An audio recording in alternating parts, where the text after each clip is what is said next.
എറണാകുളം രൂപതയിലെ വളരെ മുതിർന്ന ഒരു വൈദികൻ, അദ്ദേഹം ജനിച്ചു വളർന്നതും അവർക്ക് കുടുംബക്കല്ലറ ഉള്ളതുമായ പണ്ടത്തെ ഇടവക പള്ളിയിൽ തൻ്റെ പിതാവിൻ്റെ ചരമവാർഷിക ദിനത്തിൽ കുർബാനയും ഒപ്പീസും ചൊല്ലാൻ അനുവാദത്തിനായി അവിടുത്തെ വികാരിയെ സമീപിച്ചു.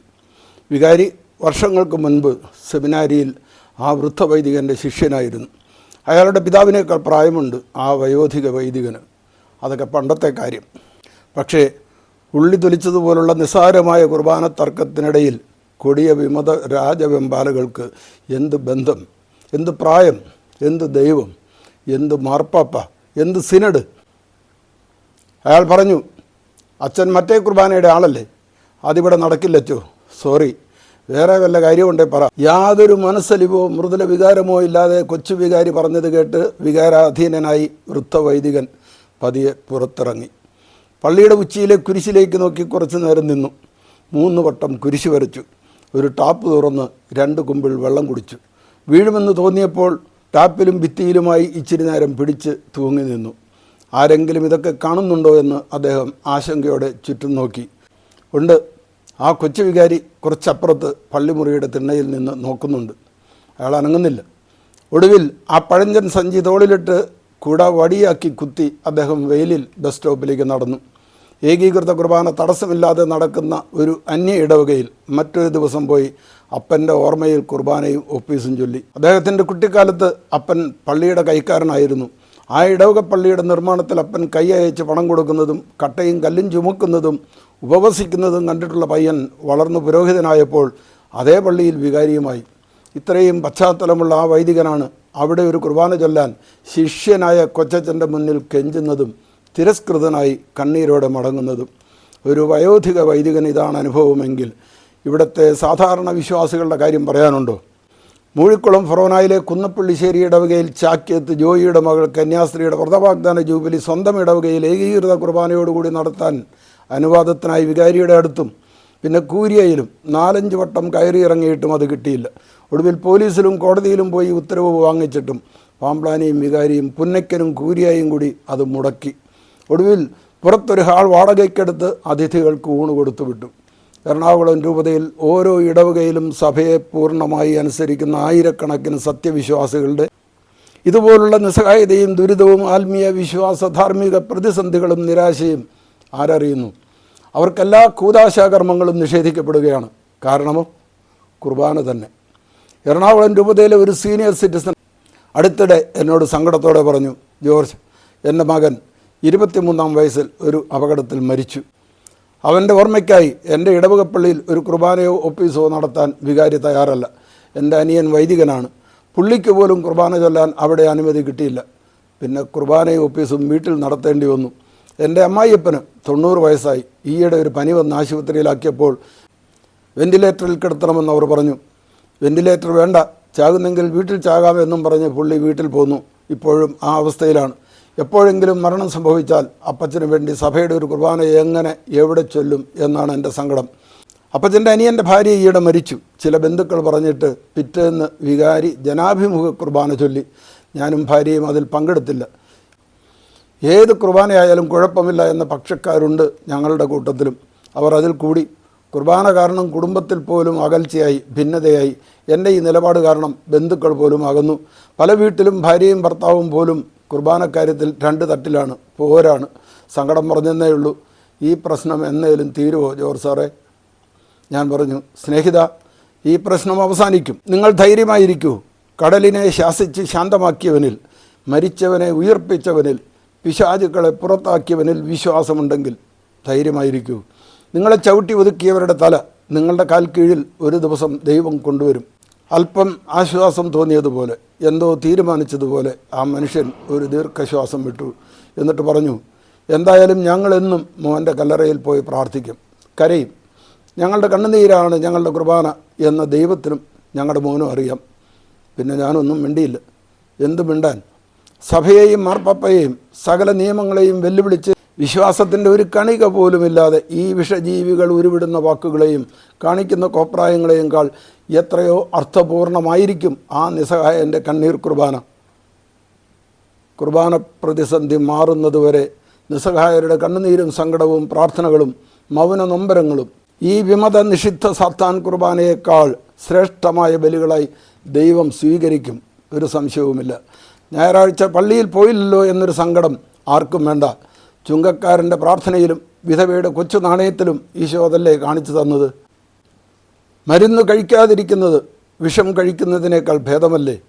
സഭ നിഷ്കർഷിച്ചിരിക്കുന്ന ആരാധനക്രമങ്ങൾ വിശ്വാസികളുടെ അവകാശമായിട്ടും ഇവരെയെല്ലാം പഠിപ്പിച്ച് തീറ്റിപ്പോറ്റുന്നത് ഈ വിശ്വാസികളായിട്ടും അവർക്കത് നിഷേധിക്കുന്നതിൻ്റെ കാരണം കുർബാന തർക്കമാണ് എന്ന് വരുന്നത് എന്തൊരു വിരോധാഭാസമാണ്! എത്ര വലിയ ദുരന്തമാണ്! വിശ്വാസികളെ, നിങ്ങൾ വിയർപ്പൊഴുക്കി ഉണ്ടാക്കിയത് മാത്രമാണ് ഈ സഭയുടെ മുഴുവൻ സ്വത്തും. അത് മെത്രാൻ്റെയും വികാരിയുടെയുമല്ല, നിങ്ങളുടെ സ്വത്താണ്. പക്ഷേ ഇവിടുത്തെ വൈദിക മേധാവിത്വം അത് കൊള്ളയടിച്ച് വിഴുങ്ങിയിട്ട് വിശ്വാസികളുടെ തലയിൽ കയറിയിരുന്ന് വിസർജിക്കും. അപ്പോഴും കുറേ അല്പവിശ്വാസികൾ രണ്ട് കൈയും കൂപ്പി ആ ദിവ്യവസ്തു ശേഖരിച്ച് സ്തുതി ചൊല്ലി പൂജിക്കും. അത്ര വരെ അധപ്പതിച്ചിരിക്കുന്നു കാര്യങ്ങൾ. സഭ അനുവദിച്ച കുർബാനയോടുകൂടി ആദ്യ കുർബാന, കല്യാണം, മാമോദിസ തുടങ്ങിയ കർമ്മങ്ങൾ നടത്തിക്കിട്ടാൻ വിശ്വാസികൾക്ക് അവകാശമില്ലേ? അത് നിർവഹിക്കാൻ വൈദികർക്ക് ഉത്തരവാദിത്തമില്ലേ? അത് ഉറപ്പാക്കാൻ മെത്രാന്മാർക്ക് കടമയില്ലേ? വർഷം തോറും വട്ടം കൂടിയിരുന്ന് തിന്നു സുഖിച്ച് 2 കടലാസിൽ ഒപ്പിടുന്നത് കൊണ്ട് തീരുന്നതാണോ നിങ്ങളുടെ മെത്രാൻ പണി? അതാണോ സിനഡ്? കുർബാനയും മറ്റും തരാൻ ഇവർക്ക് മനസ്സില്ലെങ്കിൽ എന്തിനാണ് വിശ്വാസികൾ ഈ വർഗത്തെ തീറ്റിപ്പോറ്റുന്നത്? വിശ്വാസികൾക്ക് ഇതെല്ലാം നിഷേധിക്കാനാണെങ്കിൽ പിന്നെ എന്തിനാണ് ഈ പള്ളികൾ? കുറേ വൈദികർക്ക് ഒരു രീതിയിൽ കുർബാന, മറ്റൊരു കൂട്ടർക്ക് മറ്റൊരു രീതി. സഭ വിധിച്ച ഏകീകൃത കുർബാനയെ കുണ്ടിക്കുർബാനയെന്നും ഭിത്തിക്കുർബാനയെന്നും ചിലർ അവഹേളിച്ചപ്പോൾ ജനാഭിമുഖ കുർബാനയെ സ്തനാഭിമുഖ കുർബാനയെന്നും മുഖാമുഖ കുർബാനയെന്നും മറുപക്ഷം വിശേഷിപ്പിച്ചു. നോക്കണേ കുർബാനയുടെ പര്യായങ്ങൾ, നോക്കണേ ആരാധനക്രമത്തിലെ അധപ്പതനങ്ങൾ. പാവം വിശ്വാസികൾ ശരിയായ രീതി ഏത് എന്ന ആശയക്കുഴപ്പത്തിലായിരിക്കുന്നു.